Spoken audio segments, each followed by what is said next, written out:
اچھا اب آ جائیے اس میں ہاروسکوپ اور ذائچہ بنانا یا ذائچہ نکلوانا.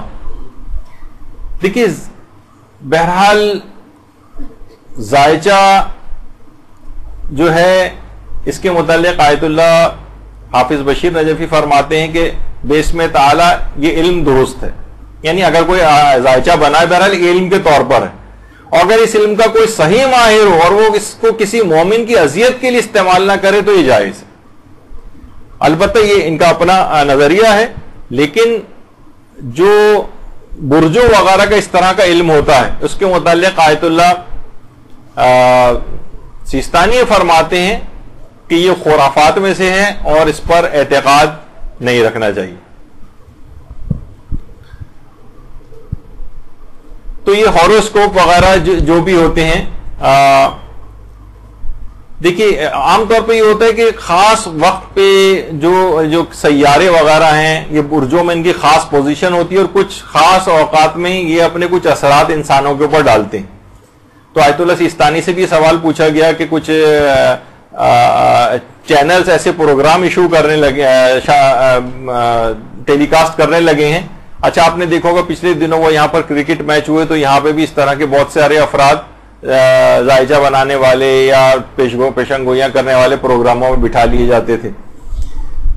تو وہ پیشن گوئیاں کرتے تھے. تو انہوں نے کہا کہ اگر یہ چیز حرام کی طرف نہ بھی جائے تب بھی ان کا کوئی اعتبار نہیں.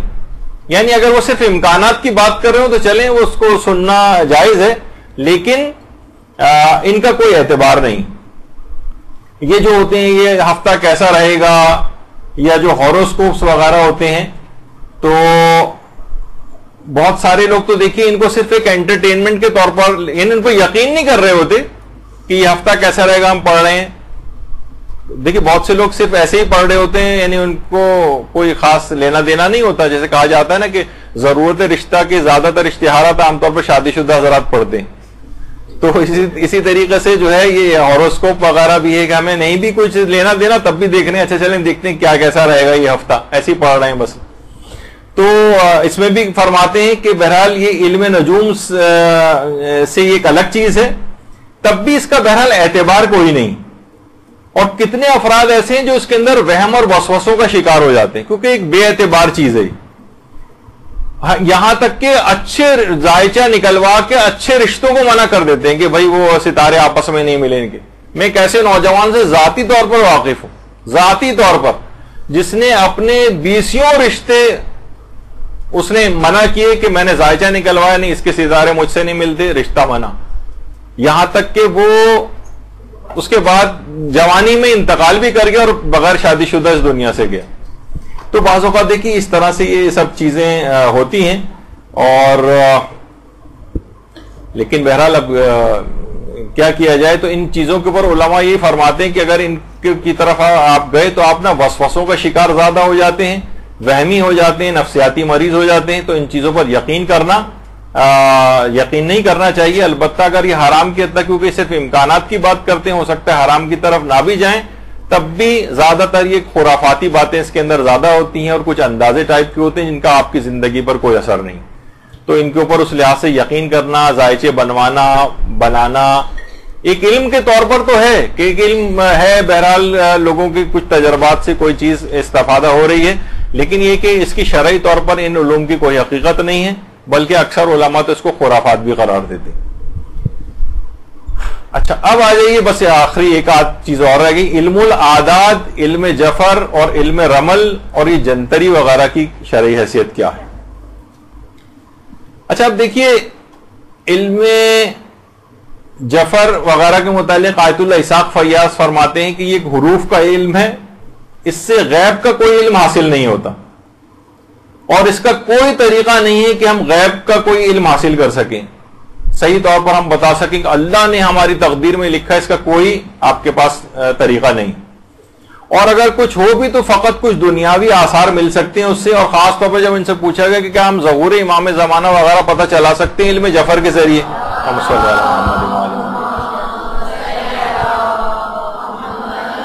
تو انہوں نے فرمایا کہ نہیں، اس سے یہ بھی نہیں پتہ چلایا جا سکتا. اور یہ اصل میں علم جفر علم امامت کا ایک حصہ ہے، اور کتاب جعفر حضرت امیر المومنین کی جو تھی وہ اس وقت امام زمانہ علیہ السلام کے پاس ہے. تو جو بھی یہ دعویٰ کرتے ہیں کہ کتاب ہمارے پاس ہے، یہ ہم جانتے ہیں، وہ جھوٹ بول رہے ہیں. ان کے پاس ناقص علم ہے اور اس کا نقصان زیادہ ہے اس کے فائدوں سے، یعنی کیونکہ ناقص طور پر. تو جعفر اور رمل وغیرہ کے ذریعے عام طور پر اگر بہرحال ان سے کوئی سوء استفادہ نہ ہو، کوئی نقصان نہ پہنچے، تو بہرحال اس کو پڑھ سکتے ہیں، علم حاصل کر سکتے ہیں اس کا. آیت اللہ سیستانی سے بھی جب پوچھا گیا انہوں نے کہا پڑھنے وغیرہ میں کوئی حرج نہیں، جعفر پڑھ بھی سکتے ہیں، علم العادات کو پڑھ بھی سکتے ہیں، اس کا علم بھی حاصل کر سکتے ہیں. اچھا، اسی طریقے سے اس علم کو سیکھ بھی سکتے ہیں. علم جعفر کا سیکھنا یہ بھی جائز ہے اور اس سے فائدہ اٹھانا یہ بھی جائز ہے، اس میں کوئی حرج نہیں ہے. اور ایک خاص قسم کا بہرحال یہ علم ہے. البتہ اس کے جو دعویٰ کرتے ہیں کہ ہمارے پاس علم جعفر ہے، یہ کامل طور پر کسی شخص کے پاس بھی نہیں ہے اور اس میں صرف دعویٰ کرنے والے افراد یہ زیادہ ہیں. علم رمل کے متعلق کہا جاتا ہے کہ بہرحال علم رمل جو ہے یہ کچھ خطوط اور نقطوں کا علم ہے جس میں ملا کر کچھ حروف بنائے جاتے ہیں اور اس سے عبارت بنائی جاتی ہے اور اس سے کوئی مستقبل کی بات پتہ چلائی جاتی. تو بہرحال اس کا بھی حاصل کرنا تو جائز ہے لیکن اس کی کوئی شرعی حیثیت نہیں ہے، علماء کے یہ فتوے. اچھا، اسی طرح سے اب آ جائیے جنتری. اچھا دیکھیے، بعض صاحبان علم جنتری کا اکثر بہت زیادہ مذاق اڑاتے ہیں. نہ تو جنتری مکمل طور پر غلط ہے اور نہ ہی جنتری مکمل طور پر صحیح.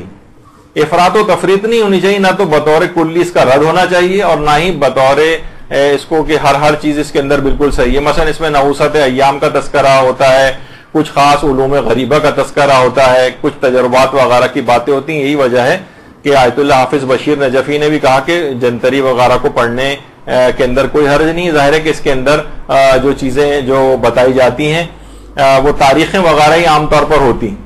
اور خود آیت اللہ بشیر نجفی نیک اور بد تاریخوں کے متعلق بھی کہتے ہیں کہ اگر ائمہ معصومین سے مروی تاریخیں اس سے کوئی استفادہ کیا جا رہا ہے تو اس کو بتانے میں کوئی حرج نہیں. اور کچھ خاص علوم کے ذریعے اگر کچھ تاریخوں کا پتہ چلایا جاتا ہے تو حتیٰ کہ جو 18 جیٹ کی جو ایک تاریخ ہے جس کو متعلق 10 محرم بھی لوگ مناتے ہیں، تو اس کے متعلق بھی یہ لوگ کہتے ہیں کہ بہرحال یہ ایک علم نجوم سے متعلق ہے. ائمہ کی روایات میں تو کوئی نقل شدہ روایت اس طرح کی نہیں ہے. البتہ جنتریوں میں علم نجوم اور سورج چاند زمین کی حرکتوں سے اگر یہ ثابت ہو جائے کہ مثلا 31 مئی کو 10 محرم تھا جو 18 جیٹ کی تاریخ ہوتی، تو اس نسبت میں کوئی شرعی طور پر اشکال نہیں. کسی بھی دن بہرحال عاشورہ اگر وہ الگ سے بھی ان تاریخوں پہ بھی منا لیں تو اس کے اندر بہرحال کوئی حرج نہیں. عام طور پر اس طرح کی کوئی چیزیں اس کے اندر ہوتی ہیں. تو بہرحال جو یہ ہیں جنتری، اس کے اندر عام طور پر صرف تاریخوں وغیرہ کے لحاظ سے استفادہ کرنا ہے، یہ کچھ علوم غریبہ کی اس کے اندر باتیں ہوتی ہیں. ہاں، یقینی طور پر مستقبل کی کوئی خبر اگر دی جا رہی ہو تو اس پہ یقین نہ کیا جائے. باقی جو اچھی چیزیں ہیں اس سے استفادہ کریں. جو خرافاتی چیزیں اگر کوئی کسی میں ہیں، کیونکہ جنتریوں کی بہت ساری اقسام آ گئی، تو بطور کلی رد نہ کریں، اس کی نشاندہی کریں کس چیز پر یقین کریں، کس پہ یقین کیا جا سکتا ہے، کس پہ نہیں. تھوڑی سی تحقیق کے بعد انسان کو اس کے متعلق بات کرنی چاہیے تاکہ ایسا نہ ہو کہ وہ ہر چیز کو اگر رد کرنے لگتا ہے تو معاشرے کے اندر ایک خلفشار ہوتا ہے اس سے. اچھا، اسی طریقے سے مثلا جو شعبدہ بازی ہوتی ہے جو کہ جادو نہیں ہوتی، وہ بھی علماء نے کہا ہے کہ بہرحال وہ جائز ہے شعبدہ بازی، بشرطیہ اس سے کوئی نقصان کسی کو نہ پہنچے. اسی طریقے سے تسخیر ملائکہ، بہت سے لوگ کہتے ہیں کہ ہم نہ فرشتوں کو قابو کرنا یا مثلا فرشتوں سے ارتباط قائم کر کے ان سے کوئی چیزیں پتہ چلانا، یہ جس کو تسخیر ملائکہ کہا جاتا ہے. آیت اللہ سیستانی نے تو اپنے فتوے میں کہا ہے کہ لا اساس لہذہ الدعوی، اس دعوے کی کوئی بنیاد نہیں کہ کوئی شخص جو ہے وہ ملائکہ کو جو ہے وہ قابو میں کر سکے. تو بہرحال یہ ایک ایسی بات ہے کہ جس کی کوئی حقیقت نہیں ہے. اور بس اس کے اندر ایک آخری چیز اور رہ گئی، وہ ہے ہپنوٹزم. ہپنوٹزم کے متعلق بھی آیت اللہ خامنہ یہ فرماتے ہیں کہ اگر کسی عقلائی غرض سے اگر یہ ہپنوٹائز کیا جا رہا ہے کسی کو اور اس شخص کی اپنی رضامندی بھی اس کے اندر شامل ہو اور اس عمل میں کوئی حرام کام نہ ہو، تو بہرحال اور جس کو ہپنوٹائز کیا جا رہا ہے اس سے کوئی نقصان نہ پہنچے تو ہپنوٹزم بھی جائز ہے. عام طور پر ہو سکتا ہے کہ کسی جو ہے کسی مریض کے لیے عام طور پر ہی کیا جائے، کسی کو مثلا نشہ چھڑانے کے لیے اگر ہپنوٹائز کر کے اس سے استفادہ کیا جا رہا ہے تو کچھ شرطوں کا خیال کر کے اگر ہپنوٹزم وغیرہ اگر کسی کو کیا جائے تو اس کے اندر کوئی اشکال نہیں. تو اس طرح کے بھی بہت سارے علوم کی باتیں بھی اور باقی ہیں, لیکن بہرحال کیونکہ اب اس سے زیادہ اب اس کی کوئی ضرورت نہیں ہے. تو یہ تمام علوم آپ نے دیکھا کہ علم حاصل کرنے تو جائز ہے, فی نفس ہی ان میں کوئی اشکال نہیں جب تک کہ کوئی حرام کام نہ ہو. البتہ یقینی طور پر کوئی پیشگوئی کرنا اور تقدیر کی باتیں یا غیب کی خبریں یقینی طور پر لوگوں کو بتانا یہ جائز نہیں, اور اس پہ یقین کر کے اقدام کرنا بھی صحیح کام نہیں ہے. تو باقی تمام علوم اپنی جگہ پر ان کی اہمیت ہے, ان کے علوم ہونے سے جو ہے انکار علماء اور مجتہدین نے نہیں کیا ہے. تو بہرحال آپ نے دیکھا کہ مختلف قسم کے سوالات تھے.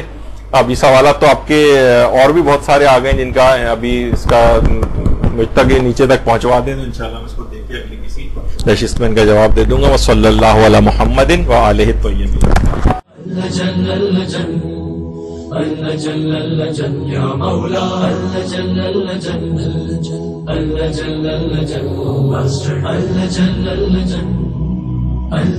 يا صاحب السماء